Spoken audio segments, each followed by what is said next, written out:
Mr. Speaker, I move to suspend the rules and pass H.R. 693 as amended. The clerk will report the title of the bill. H.R. 693, a bill to amend the Horse Protection Act to designate additional unlawful acts under the Act, strengthen penalties for violations of the Act, improve Department of Agriculture enforcement of the Act, and for other purposes. Pursuant to the rule, the gentleman from Oregon, Mr. Schrader, and the gentleman from Georgia, Mr. Carter, each will control 20 minutes. The chair recognizes the gentleman from Oregon. Thank you, Mr. Speaker. I ask unanimous consent that all members may have 5 legislative days in which to revise and extend their remarks and include extraneous material in H.R. 693. Without objection, so ordered. Mr. Speaker, I yield myself as such time as I may consume. The gentleman is recognized. Thank you. I am proud to lead H.R. 693, the U.S. Senator Joseph D. Tidings Memorial Prevent All Soaring Tactics Act, with my colleague, good friend, and fellow veterinarian, Congressman Ted Yoho. The passed act would finally end the incredibly abusive practice of horse soaring. Soaring is the act of deliberately causing pain on a horse's legs or hooves to artificially exaggerate the horse's normal gait. The gait is called the big lick. Horses can and are trained to do this naturally. But unfortunately, a cottage industry has been built up around this abusive soaring practice. Soaring is most commonly done to Tennessee walking horses, racking horses, and spotted saddlebred breeds. Soaring can be done by applying caustic chemicals to a horse's lower leg. Imagine that. Trimming their hooves unnaturally, applying weighted shoes to the horse's hooves, and wrapping action devices like heavy chains around a horse's hoof. The Horse Protection Act of 1970 outlawed chemical soaring, supposedly, which causes burning and blistering to horses' legs. And soaring caused by they used to inject nails, tacks, and chemical agents into the limb of the horse. It did not include the action devices, however, or the stacked shoes that are also common in today's soaring techniques. We have a photo, I think, that shows very clearly what this is like. The photo actually shows, which we'd like to get up here at some point in time, if that's remotely possible, that it's actually a package. What they do is put plastic pads and wedges stacked on one another, actually nailed together, and then attached to the bottom of the hoof. The package elevates the horse's front feet and adds weight and pressure, causing the horse's foot to strike at a very unusual and painful angle. The chains are wrapped over the horse's chemically sored and raw front pastern, increasing the pain felt by the horse and further exaggerating that big lick, pain-induced gait, which, again, as I said before, is not necessary. Horses will move that action under their own volition when properly trained by an actual trainer. Our bill will make it illegal to use these and other similar devices in the show ring, and horses would be allowed to show with a normal horseshoe. There's the photo I was alluding to earlier. Some people may argue that these action devices are not harmful for horses, but the experts at the American Veterinary Medical Association, the American Association of Equine Practitioners, the United States Equine Federation all say that pressure from these items contained in this package produce pain in the hoof and in the leg, that the horse lifts its feet higher and faster in an exaggerated gait beyond what they're naturally able to do. All of these organizations support a ban on action devices and packages to protect the health and the welfare of the horse. As a veterinarian with over 30 years, frankly, experience, I agree with them. I agree that the AVMA is indisputable that soaring causes horses an unnecessary and unacceptable level of pain. These horses, it's horrible when you see them. You see what's going on in the legs of these horses. They used to actually use soldering irons sometimes to get the pain, to blister the horse's legs so that they would react to these chains in an exaggerated manner. I saw that. In addition to outlawing action devices and stacked shoes, the PASS Act will also end the unsuccessful system of industry self-policing that we tried for almost 40 years. The USDA has let it run, and unfortunately it has been completely ineffective. Our bill will require the USDA to create a process to train, license, and assign and oversee impartial inspectors, hopefully veterinarians among others, that can detect and diagnose horses that have been sored. It will also require the USDA's Animal and Plant Health Inspection Service to publicly publish information on soarers so the folks managing the horse shows, competitions, and sale know who's broken the law and abused their horses. Soaring has been illegal since 1970, and yet, well, here we are 50 years later, and soaring's still taking place. Self-policing has not worked. There is a clear and demonstrable need for this bill to oppose this action, and it's a disservice to the people who really work hard and train and show horses the right way without abusing them. That is who we should be focused on right now, not the abusers, but the animals, these equine athletes that we love and revere so much. Our bill is supported by the American Veterinary Medical Association, American Horse Council, American Association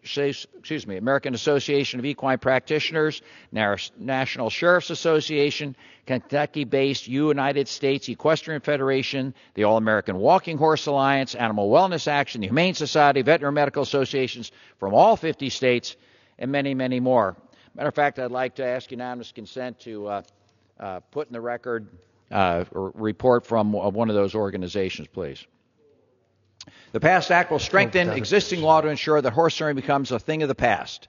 It's a common sense bill, widely supported, proud to have 307 of my colleagues as co-sponsors on this bill, especially the original co-sponsors and longtime champions of this bill, Dr. Ted Yoho, Congressman Cohen from Tennessee, Congresswoman Schakowsky, Congressman Estes, and Congressman Collins. I urge all of my colleagues to support the PAST Act, and I reserve the balance of my time. The gentleman reserves. The gentleman from Georgia is recognized. Mr. Speaker, I yield myself such time as I may consume. The gentleman is recognized. Thank you, Mr. Speaker. Mr. Speaker, I rise today in support of H.R. 693, the PAST Act. In a bipartisan fashion, this bill takes a step forward to protect horses from abuse and make the practice of soaring something of the past. As with many other professions, I know the vast majority of breeders and trainers care deeply about their horses and their businesses. As someone who's been a practicing pharmacist for over 30 years, I can tell you that there's nothing more offensive than people in your profession who don't follow the rules. That's why it's so important to address the small number of bad actors and ensure that the men and women who follow the rules have the ability to operate in a profession they care so deeply about. Although the practice of soaring is already banned and the industry takes action to police itself, there are still examples of this occurring in the United States. Additionally, loopholes in federal law often disallow the United States Department of Agriculture from taking action against those individuals who were soaring their horses. That's why this bill is so important. H.R. 693 amends the 1976 Horse Protection Act to make important changes in enforcement and to address any criteria that could lead to soaring. In addition to the technical provisions laid out in this bill, it is an example of the work that can be accomplished when both sides of the aisle work together. While I would have preferred we address this in the Energy and Commerce Committee, we're here because of the widespread support for this legislation, which has 307 co-sponsors. Simply put, we're here because we want to improve the sport and strengthen it, not weaken it. It's my hope that we can continue to work on these and other issues together to ensure a better industry for all of those involved. Mr. Speaker, I reserve. The gentleman reserves. The gentleman from Oregon is recognized. Thank you, Mr. Speaker. I yield 3 minutes to the gentleman from New Jersey, Chairman of the Energy and Commerce Committee. Best committee in the House. The gentleman is recognized. Thank you.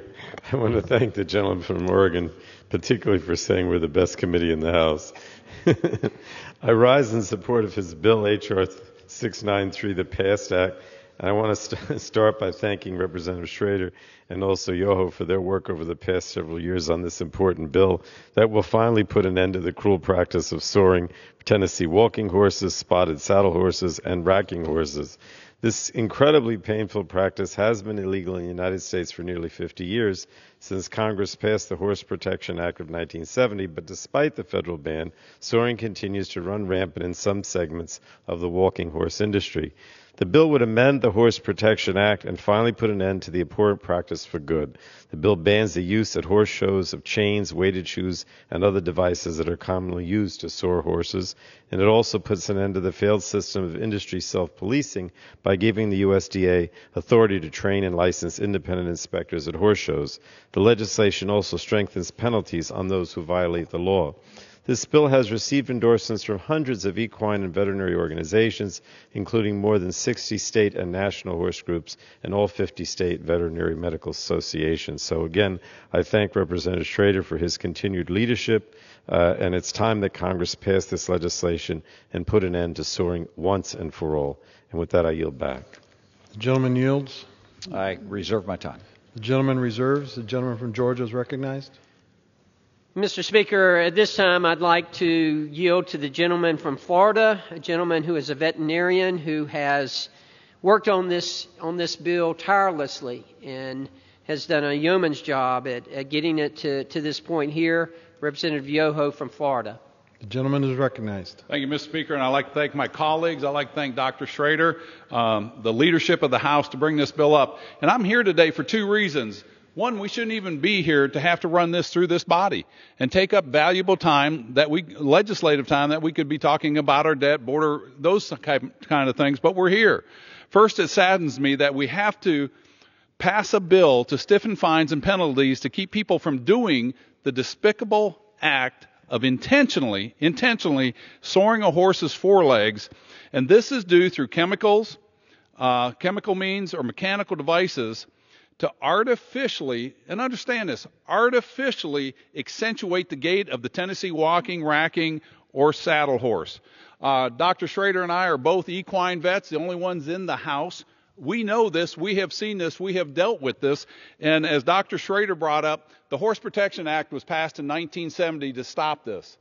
It was passed to stop this. That industry has had 49 years to bring this to an end, and they wanted to self-police. They've had 49 years to self-police, and they have not brought this to an end.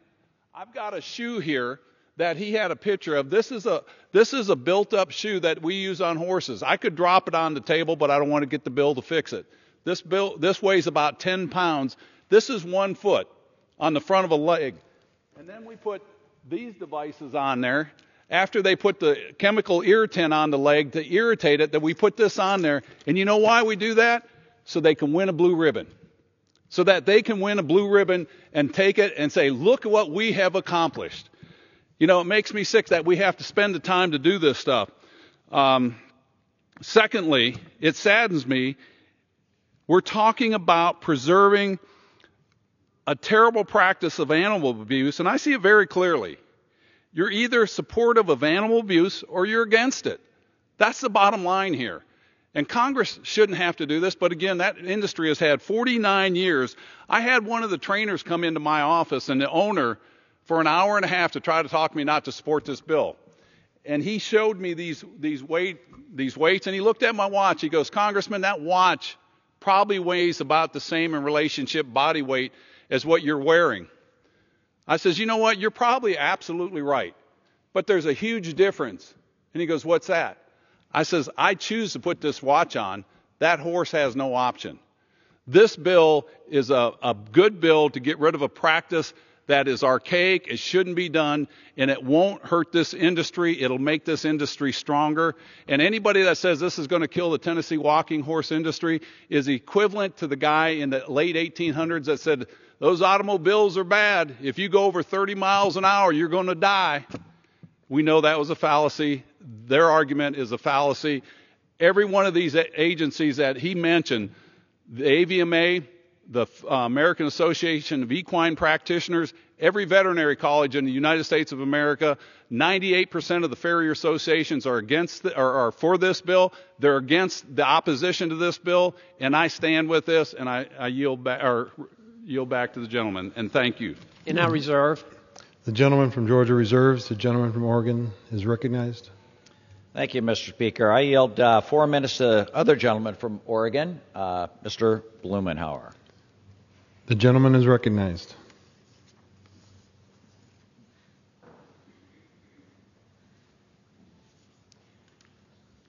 Thank you, Congressman Schrader, for yielding the time, and thank you for your tireless efforts on this with Mr. Yoho.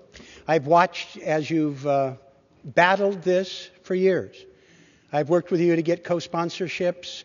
We've had the Animal Protection Caucus having sessions bringing staff members, having demonstrations of this horrific practice. This is the 9th year that this has been before us. Now, I'm pleased that we are here. I am pleased that we're making the case. I am pleased that tonight we're going to pass this legislation. Although I wish it weren't at 10:30 at night for a few minutes, because there's no guarantee that even with this case, with the momentum, that we're going to be able to get it through the Senate, where we've seen objection in the past. I hope that this legislation occasions a little bit of soul searching. The animal protection agenda of this Congress is one of the areas that brings people together.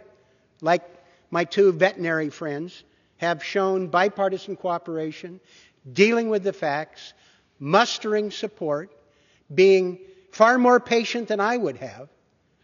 I mean, the last two Congresses, we had 280 co-sponsors. We couldn't even get a hearing, let alone get it on the floor. That's outrageous. Now, there is a little bit of political blowback. Some people who are part of that aren't here anymore. I hope that there are some lessons, both in terms of the politics and the basic decency for protection of animal welfare. I agree with the gentleman from Georgia. I wish it went through regular order. I wish that we had an opportunity in committees of jurisdiction to give a little bit of the time that is merited, to be able to give the public a view of what's going on. The bureaucracy that for 49 years has been unable to take the self-policing mechanism and be able to make it work. I hope that this is the first of a series of items. I plan on talking to our leadership, and I hope we'll have leadership on the other side of the aisle, who in the past have held off, despite overwhelming support, to the frustration, I know, of one of the principal sponsors. I hope that we understand that this is something that shouldn't be dealt with in a partisan fashion, and there shouldn't be jurisdictional battles. People ought to be able to take fundamental animal welfare issues and bring them forward on the merits, have the debate, and get them enacted. It will make people in this body feel better, because a number of days I think people don't feel so good watching what happens around here. And we don't have much to show for our efforts. So I want to commend my colleagues for their patience and their perseverance. Vern Buchanan, my co-chair of the Animal Protection Caucus, has been writing op-eds with me and working on this. So it's a culmination of a lot of work. But I hope it is a first step towards dealing with an area that is supported by the American public. It's important work. It's not particularly controversial, except for a few special interests who, frankly, don't have a leg to stand on, even though they didn't have one of those things on their legs. And I hope that we can use this as an opportunity to make more progress in a bipartisan way to solve problems, not just for animal welfare, but other areas that the American people... Gentleman's time's expired. Thank you, and I yield back. We reserve. The gentleman reserves. The gentleman from Georgia is recognized. Mr. Speaker, at this time, I want to recognize the gentleman from Tennessee, Representative Desjardins, for 4 minutes. The gentleman is recognized. Mr. Speaker, I rise today to speak in opposition to H.R. 693, the PAST Act. The only thing good about the PAST Act is the name, because it's reflective of just that, the past. I've been listening to my colleagues, and I don't think they've been spending time where I have in the inspection barns over the last 6+ years, where I see people who love their animals, take care of them, and treat them like family. What I've seen is inspectors that were abusing the process, not self-policers, people sent by the USDA. And these people are being disqualified, not being able to perform, and then not subsequently being cited or penalized after the fact.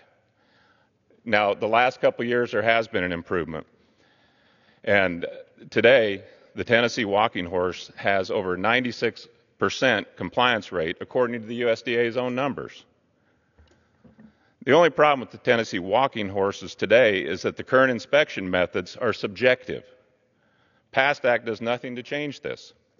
What's even more concerning is the PAST Act would increase fines and penalties, including up to 3 years in prison, while still utilizing subjective inspection methods. I have a bill, H.R. 1157, that numerous groups, including the American Farm Bureau Federation, believe is a better course of action, as it would require all inspections be objective and science-based. As a medical professional, I realize the importance of utilizing science to identify medical conditions. USDA realizes this problem and has sought to address it by partnering with the National Academy of Sciences to determine the best objective science-based methods to inspect the Tennessee walking horse. I strongly believe that all legislation should be held off until this study reaches its conclusion next May. This legislation is a product of animal welfare groups spreading misinformation on the status of the Tennessee walking horse industry, again, living in the past. I fear that to this point, some members have been fed one side of the story from powerful interest groups like Humane Society or PETA, who in advocating for their position neglect the fact that numerous veterinarians, equine experts, and agricultural groups, including the Tennessee and Kentucky Farm Bureaus, have come out in strong opposition to the PAST Act. An example of the biased presentation of this bill is the misguided scrutiny of action devices that are highlighted in the PAST Act. The claims put forth by special interests behind this bill that action devices are cruel or inhumane rest on very little academic evidence. In fact, to the contrary, a 2018 study by the American Veterinary Medical Association, the scientific authority on animal welfare issues, found that the application of stacked wedges and action devices to the forefeet of horses evoked no acute or subacute stress to the horse. I heard my colleague and good friend, Dr. Yoho, talk about his wristwatch. Most of you in here are wearing wristwatches, or some of you may just use your smartphones now, but you wear those all day, and that doesn't hurt you. If there's a soring agent applied, then yes, that's going to cause problems. Action devices are a piece of equipment, no different than a saddle or a bridle or a bit. This is a slippery slope, folks. What will these groups seek to ban next? Saddles? Maybe riding horses at all. Like my colleagues, I feel strongly that animal abusers should be identified and punished. However, the PAST Act will not accomplish this goal. These horses are already incredibly regulated, more so than any other horse, including those in rodeo, those who race, and those who do jumping and dressage. Request an additional 30 seconds. Request for 30 more seconds, please. No other horses are subjected to taxpayer-funded inspection, and these owners are already incredibly compliant. Furthermore, it's not true when groups suggest there is no additional cost to taxpayer. The CBO has scored this legislation at $2 million per year.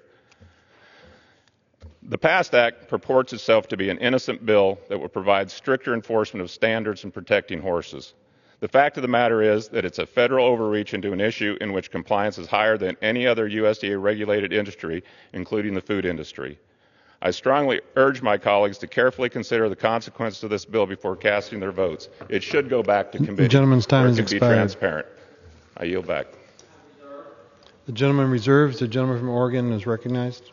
I appreciate the gentleman from Tennessee coming down and talking on this, and obviously he's from Tennessee, and as an interest, maybe a slightly special interest in talking about the industry from his perspective. And if indeed most of the industry is complying, then he shouldn't object to this bill. This bill just makes sure that the bad actors that the gentleman from Georgia referenced in his opening remarks are frankly taken care of, and they can therefore not compete unfairly against the other 90% that are doing the right thing. And I'll show you a picture here. I don't know if it shows up real well, but look at all the nails in here. Look at all this stuff. Congressman Yoho and I, in our previous lives, treated a lot of horses, see a lot of limb problems, see a lot of coffin bone problems in their feet. This sort of thing almost guarantees a horse is going to prematurely get arthritic, end its athletic career, and have serious problems. It's completely unnecessary and unfair. The Veterinary Medical Association states unequivocally, along with the American Association of Equine Practitioners, who are the medical experts, not the Farm Bureau from Kentucky or Tennessee. These are the medical experts say that pads and chains cause harm to the horses. I believe the veterinary experts. There is no doubt. I would certainly hope that folks here would go with the body of evidence, the folks that care about the horses passionately, deeply, have worked on them for their entire professional career. Let's be fair about this, and let's make sure there's no unfair competition, and I reserve. The gentleman reserves. The gentleman from Georgia is recognized. Mr. Speaker, at this time, I'd like to recognize Representative Rose from Tennessee for 4 minutes. The gentleman is recognized. Thank you, Mr. Carter. Today I rise in opposition to H.R. 693, the PAST Act. Mr. Speaker, I ask unanimous consent to enter a letter from the Kentucky and Tennessee Farm Bureau Federations opposing the PAST Act into the congressional record. Without objection. As an eighth-generation farmer and Tennessean, the grand tradition of Tennessee walking horses is among my earliest and fondest memories. We take great pride in the Tennessee Walking Horse National Celebration, drawing neighbors and tourists alike to Shelbyville, Tennessee every year for our world-class showcase. However, this grand tradition is not unmarred by a few bad actors looking to gain at the expense of innocent exhibitors. Soaring has been investigated and debated, and both Congress and industry leaders have put forth their best efforts to end this horrible practice. Tennessee walking horses are regal and strong, but the ones who suffer from soaring are harmed in ways that are cruel and unjust. The bad actors who are soaring compromise fair competition and the integrity of this great tradition, but most importantly, they endanger our prized Tennessee walking horses. I can assure you, we in Tennessee stand against this vile practice. My strong opposition to soaring is why I rise today in opposition to the PAST Act. It is my belief that this bill is not the best solution to this cruel practice. While I appreciate the sincere motives of those who support this bill, I call on my colleagues to consider another, better solution. I am a co-sponsor of H.R. 1157, the Horse Protection Amendments Act, authored by my colleague from Tennessee, Congressman Desjardins. This bill works to end soaring in a way that is fair to those acting properly and humanely and provides timely consequences for those who are not. Inspections must be objective, but the PAST Act does not correct the current subjective process that is used. My colleague's bill, H.R. 1157, creates a framework for consistent, scientific, and objective inspections. H.R. 693 does not solve the real issue here, soaring. Industry-wide, the current compliance rate is between 92 and 95%. In fact, Tennessee Celebration had a compliance rate of 96% last year. These compliance rates are based on the USDA standards. As the Farm Bureau has pointed out, the Tennessee walking horse is the most inspected horse in the world. Overall, the industry has a USDA compliance rate higher than even the food industry. With that, the rate of catching bad actors at this point is, of course, extremely low. These low rates mean we must be vigilant if we are going to find and stop bad actors. Vigilance will require a new system. The PAST Act does not create a scientific, objective process for inspections, and until we have that, the remaining bad actors will continue to go under the radar while those acting with integrity could be treated unfairly. It is because of these concerns that I will oppose the PAST Act today. I call on my colleagues to oppose the PAST Act and instead stand with me in truly stopping soaring by supporting H.R. 1157. And I yield back. Gentleman yields. Mr. Speaker, I reserve. The gentleman reserves. The gentleman from Oregon is recognized. I would just point out for those that are listening that the bill referenced by the gentleman from Tennessee is another self-policing bill where you have, frankly, the industry and the horse people from those states electing and designating these people for inspection. And to the contrary to some of the remarks, the PAST Act has science behind it, professionals, licensed, trained professionals, again, probably veterinarians for the most part, that are going to be the ones who are going to be looking at this. I'd like to yield a couple of minutes to my good friend and colleague from Florida, Congressman Yoho, please. The gentleman is recognized. You know, I appreciate you yielding the time. The information you just heard, there was a lot of fallacy in that. He makes it sound like the Farm Bureau is behind this. The Farm Bureau is not behind it, other than in Tennessee and Kentucky. I've got a list here of the infractions, and they come from 90% of them are from Tennessee, a couple from Kentucky, a couple from North Carolina, but the majority are from Tennessee. This bill, we sat down specifically with the USDA and APHIS, the regulating body of the USDA, on animal cruelty, and we made sure, being a practicing veterinarian, that the owner was protected and that the trainer was protected from an overzealous USDA inspector. They have to be certified and trained, and they have to be licensed. And this is something we added the objective testing. We use thermography. We use radiology. We do swabs of the skin. In fact, we use the same technology that our Department of Homeland Security picks up traces of explosives and things like that. That's how in-depth we went, but we also made sure the safeguards were there for the owner and for the trainer. This bill should not have to, and he talked about making this as something in the past. Well, if it was in the past, we wouldn't do it. And he brought up the expense of this bill. So we're saying it's okay if it's too expensive, we can't do this, we can soar the horses because it's too expensive.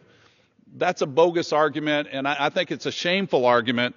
And again, the bottom line comes, you're either for animal cruelty or you're against it. It's real simple.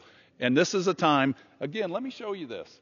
Look at the nails in this. This is a keg shoe. A horse doesn't need that. This is to win a blue ribbon. And I yield back and thank the gentleman for his time. The gentleman yields. Gentleman reserves. The gentleman reserves. The gentleman from Georgia is recognized. Mr. Speaker, at this time, I'd like to recognize Representative Ted Budd from North Carolina for 3 minutes. The gentleman is recognized. I thank the gentleman and thank the Speaker. So as a family owner and a fan of the Tennessee Walker breed, I rise today in strong support of this very important animal protection bill, the PAST Act, of which I'm a co-sponsor. And I want to thank my good friend, the gentleman from Florida, Dr. Yoho, for his tireless leadership on this bill, as well as Dr. Schrader from Oregon. Thank you. So the PAST Act bans the practice of soring, which is the process of inflicting pain on horses' hooves and their legs in order to give them a higher gait. Breeders sometimes use soring to give their horses an advantage in competition, as we've talked about tonight, but the pain inflicted upon the animals is inhumane and it should be stopped. For years, we've known about this harmful practice, yet there's been very little action to remedy or fix the problem. A recent story I read described the process of exposing sensitive tissues within the hooves of the horse by filing away the hoof. Sharp objects such as screws are then pierced into the sensitive tissue, inflicting pain to the animal. The damaged tissue that appears after this process is burned away, sometimes with acids that burn the horse's skin. Sadly, this barbaric practice continues, and sometimes even out in the open. The current enforcement mechanisms we have in place are not working well enough, and it's time to pass this important bipartisan piece of legislation. Horses, especially those used in shows, are beautiful animals that have done nothing to deserve the pain that soring causes. So once enacted into law, the PAST Act will ensure that we have a more efficient system in place to protect our equine companions from unnecessary, inhumane, and cruel suffering. So once again, I want to thank my friend, the veterinarian from Florida, for his work, and also just let you know that my Tennessee Walkers, our family's Tennessee Walkers, Just Power, And Dancer's boss lady, thank you as well. And I yield my time back. Thank you. The gentleman yields. Mr. Speaker, I urge my colleagues to join me in supporting H.R. 693, and I yield the balance of my time. The gentleman from Georgia yields. The gentleman from Oregon is recognized. Well, I appreciate the discussion here tonight. Wish we didn't have to have this discussion. Unfortunately, soaring is still with us. And it's crystal clear we need the PAST Act, common sense bill, to give USDA and the industry itself the ability to clean out these bad actors that are frankly a stain on the Tennessee walking industry that we all love and respect. Those horses are majestic. Anyone that's been around an equine athlete just can't be but in awe of what they're able to do. Soaring's completely unnecessary. Good trainers, good veterinary help. These horses are going to perform in a way that make Americans proud. I thank my colleagues for the work on the bill and urge all my colleagues to support the PAST Act. Thank you, and I yield back the balance of my time. The gentleman yields.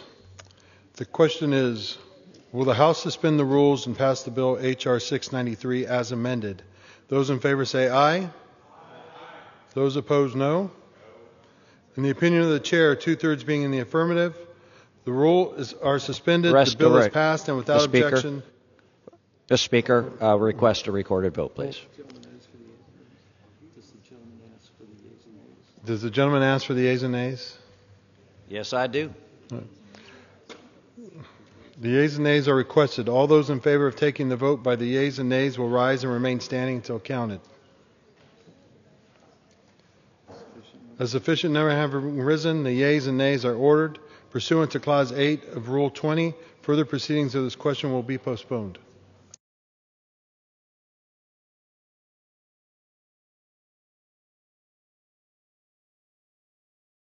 I will now entertain requests for 1-minute speeches.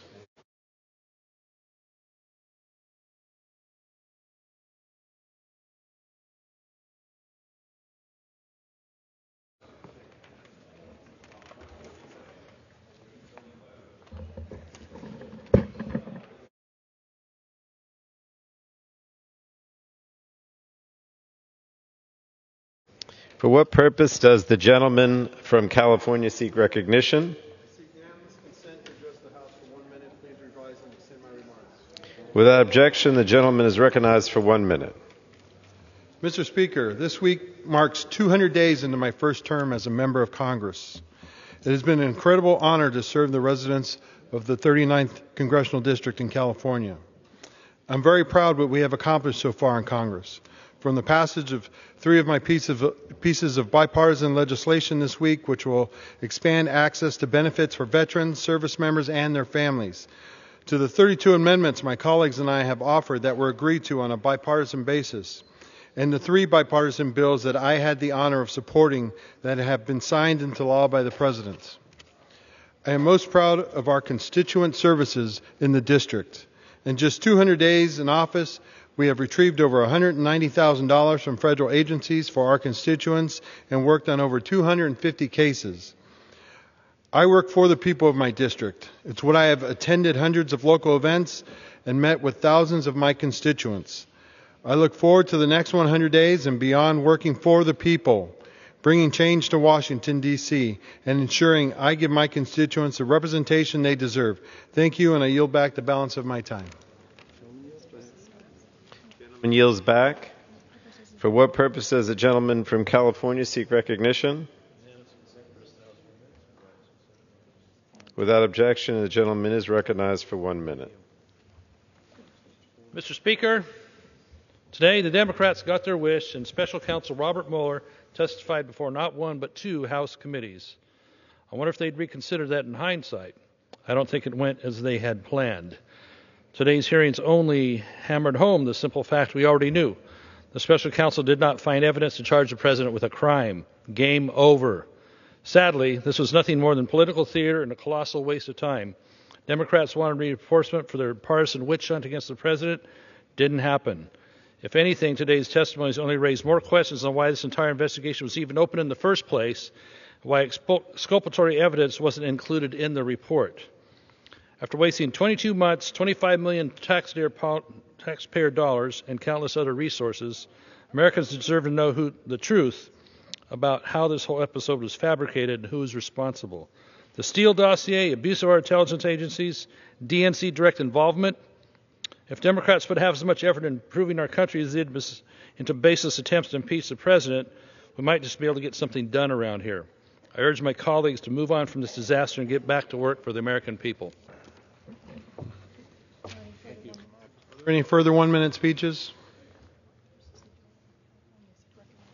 For what purpose does the gentleman from California seek recognition?